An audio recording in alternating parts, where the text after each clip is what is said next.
Good night.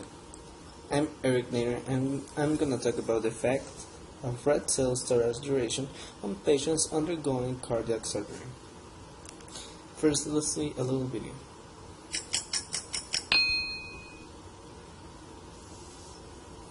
When it comes to blood, a new study suggests that younger isn't necessarily better.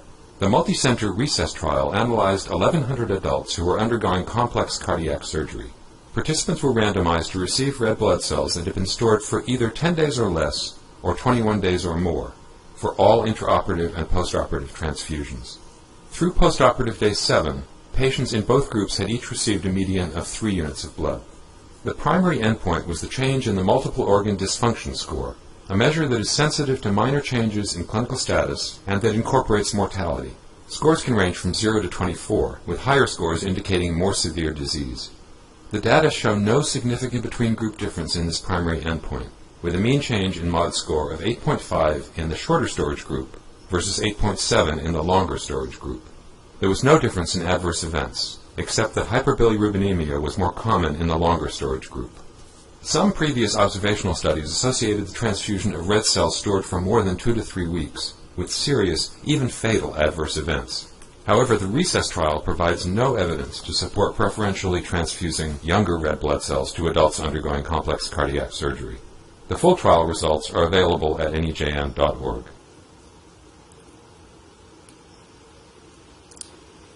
Pros. The red blood cells increase oxygen delivery and improve clinical outcomes. Contras. Some laboratory data suggests that red cells stored for longer periods may not transverse the microcirculation or deliver oxygen as effectively as those stored for shorter periods. Let's see the types of cardiac surgeries. There are numerous things that result in a patient needing to have heart surgery today, and that would include a problem with their coronary arteries, blockages of their coronary arteries. Then you have a huge category that's actually growing now where the valves either leak or they're too tight. The third category, although less common but still exists, in which patients have had congenital heart problems that they were born with, and now they've grown into adulthood, either having had them diagnosed late in adulthood or knowing that it was there but now needing to have something done about it. A fourth category would be electrical problems with the heart, in which there would be some conductivity problem or rapid heartbeat problem that would result in needing to have specialized studies done and then possible interventions. Traditionally, everybody knows about open heart surgery through what we call a sternotomy, where people, quote, have their chest cracked, which is the typical terminology for that, but basically it's dividing the breastbone, going through the middle of the sternum to get access to the heart. And this has served physicians and patients very well for 30, 40 years. We have become more and more comfortable with doing the same types of procedures through smaller incisions. So we have begun a fairly comprehensive program where every patient that comes to our center is looked at initially for a minimally invasive approach, a small incision approach or a robotic approach, one of the two. And if they are candidates for that, then that's how we do them.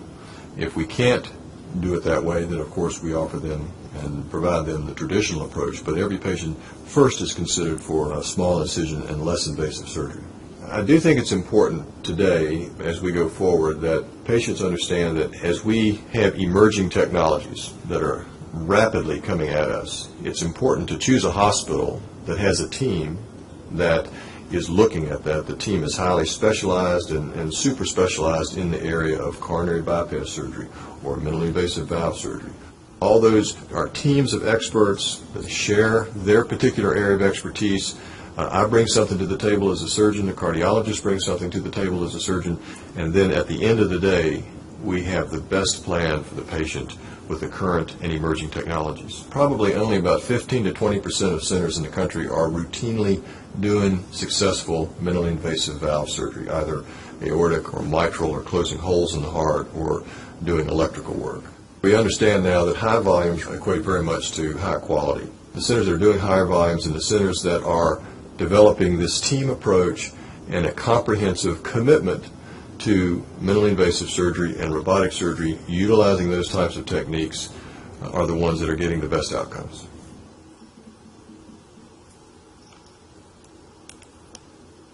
In what consists the experiment? It consists in study patients, study design and treatment protocols, assessment, monitoring and outcome measures, and statistical analysis. Study patients.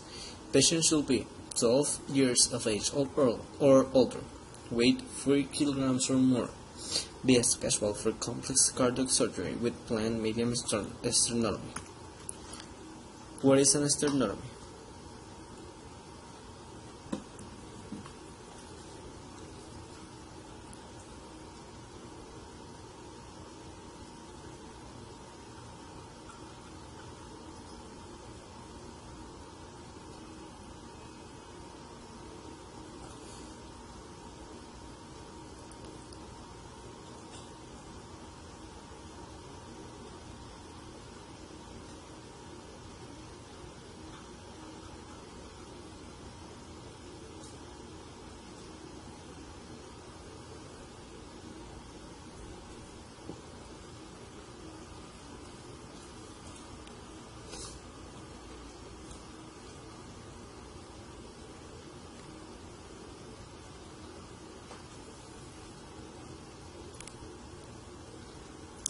Patients 18 years of age or older will also require to have a score of 3 or higher on the transfusion risk understanding scoring tool, named TRUST, which corresponds to a likelihood of receiving a red cell transfusion during surgery or on the first day after surgery of 60% or more.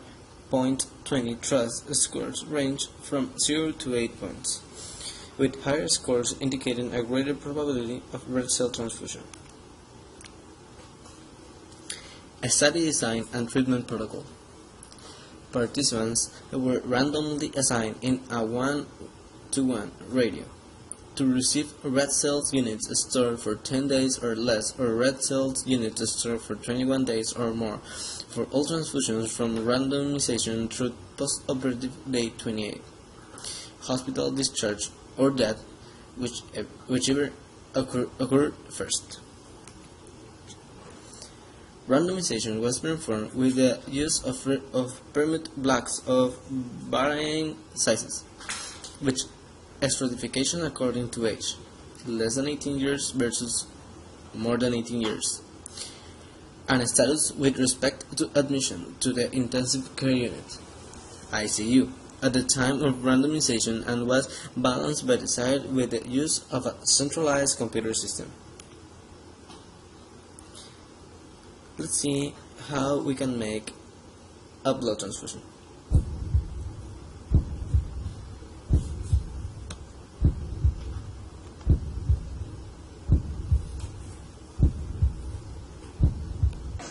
Hello, Mr. Hogg. I'm here to ask you a few questions. Can you repeat your name to me? Todd Hogg, Okay, and your date of birth? February 1st, 1955. Okay. And do you have any allergies, Mr. Hogg? No allergies. Have you had a blood transfusion before? No, I have not. Okay, well, you know that we sampled your blood earlier today, and we're going to give you a unit of packed red blood cells. And I have a consent for you to sign. We've matched your blood, O positive. Sign here that you consent to the transfusion. Great. To flush your line with saline, just make sure it's patent.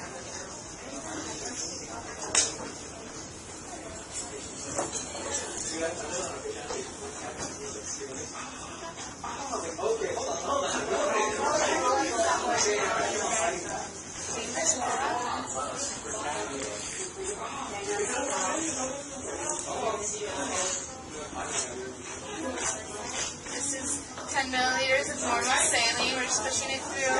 There's no resistance. That means the line is clear, and it'll be all right to attach this blood transfusion. Put the cap back on. Keep sterile.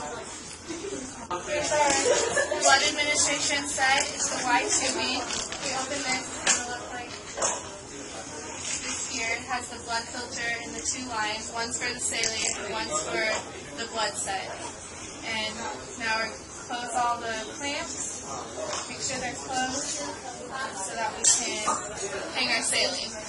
Okay, so now we're going to spike the normal saline. We're going to start the normal saline solution running. Prime the tubing.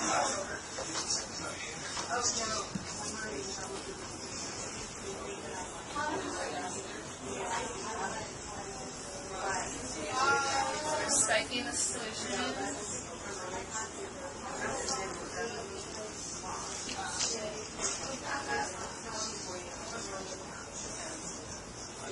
Now we're going to prime the tubing by undoing the clamp here.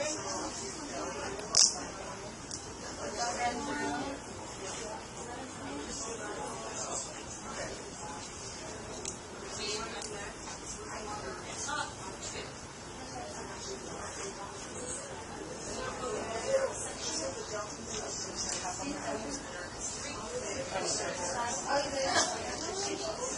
Okay, so that has started running. We need to fill the filter, fill this up until it covers the filter.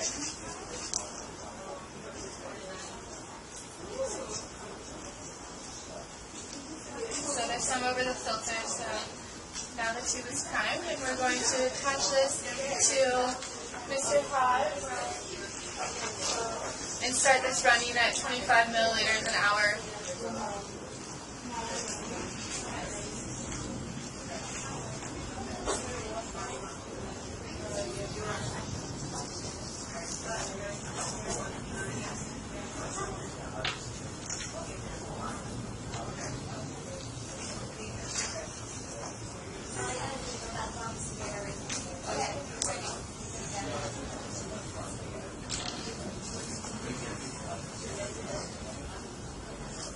We're going to open the clamp.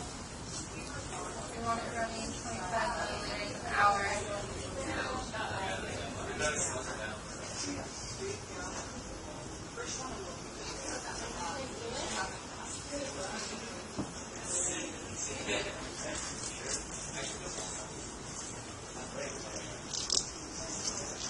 Alright. So we have the normal saline running at 25 milliliters per hour, and I'm going to go to the blood bank and get the half red blood cells. Can you repeat your name? Mr. Haas, Okay, and your date of birth? February 1st, 1955. Okay, and the ID number is 075543. Okay, got it. We're doing the two-nurse check. Okay, so first I have the pool number. It's 6029736. 6029736. And then the number is 15. I have 15. The volume should be 300 milliliters. 300 milliliters. The type of blood should be O positive. O positive. And the expiration date should be September 13th, 2011. I have September 13th, 2011. Perfect. Okay, and I'm just going to slowly agitate it to make sure that it's all evenly distributed. I'm going to prime the second half of your Y tubing and spike the back. We're going to hang the bag and take baseline vitals before we start the transfusion. So just going to undo it.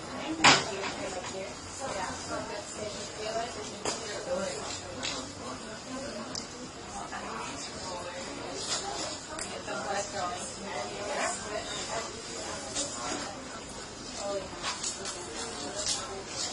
We'll start this transfusion slowly, so about 2 milliliters a minute.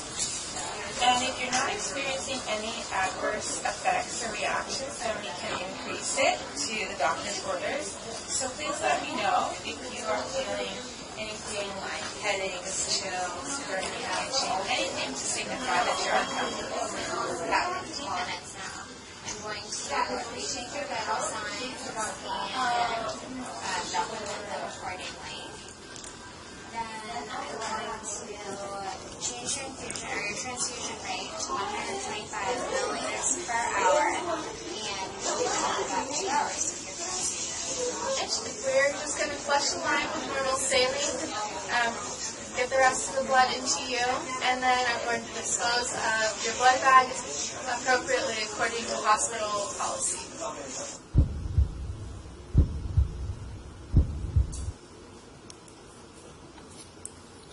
Assessment, monitoring, and outcome measures. The maximum score of 24 was assigned to participants who died in the hospital by day 7. Data were collected on all serious adverse events and on pre-specified types of non-serious adverse events. A statistical analysis.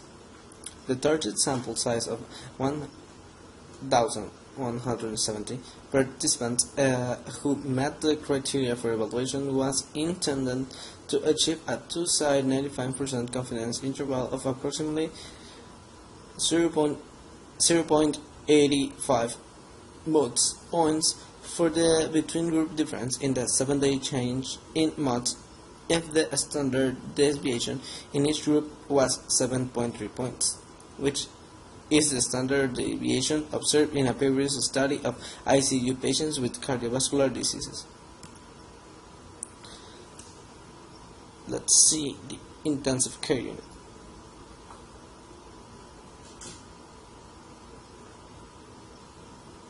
Hello, my name is Danielle Pinnock and I'm one of the sisters who works at the Chelsea and Westminster Intensive Care Unit.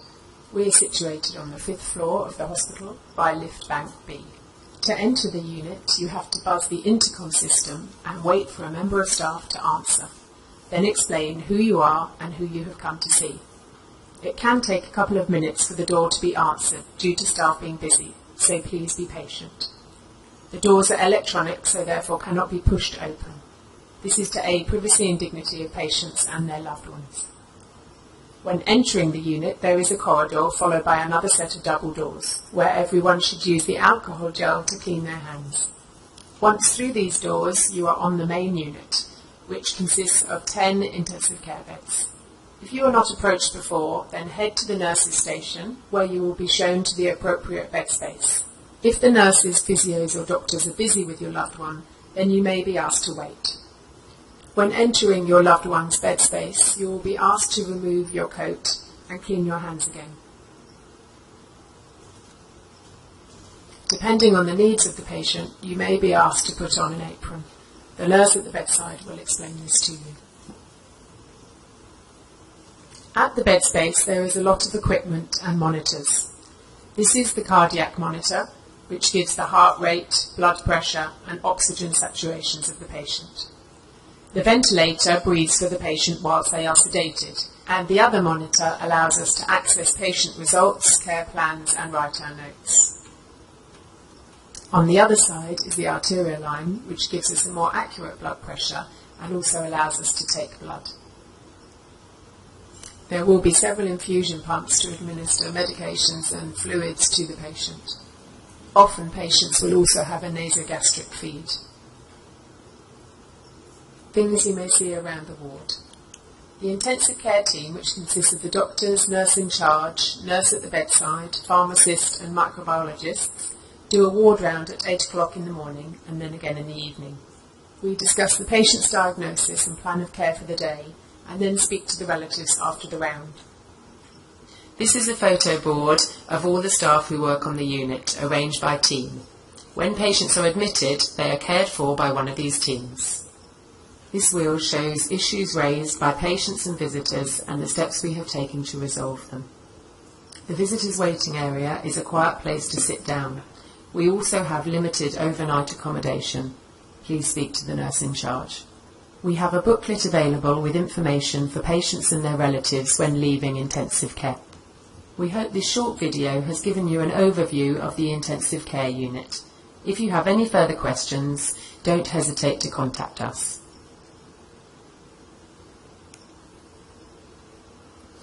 Between group difference in binary and categorical variables were compared with the use of Fisher's exact test. Ordinal variables were compared with the use of Mantel-Hansel test.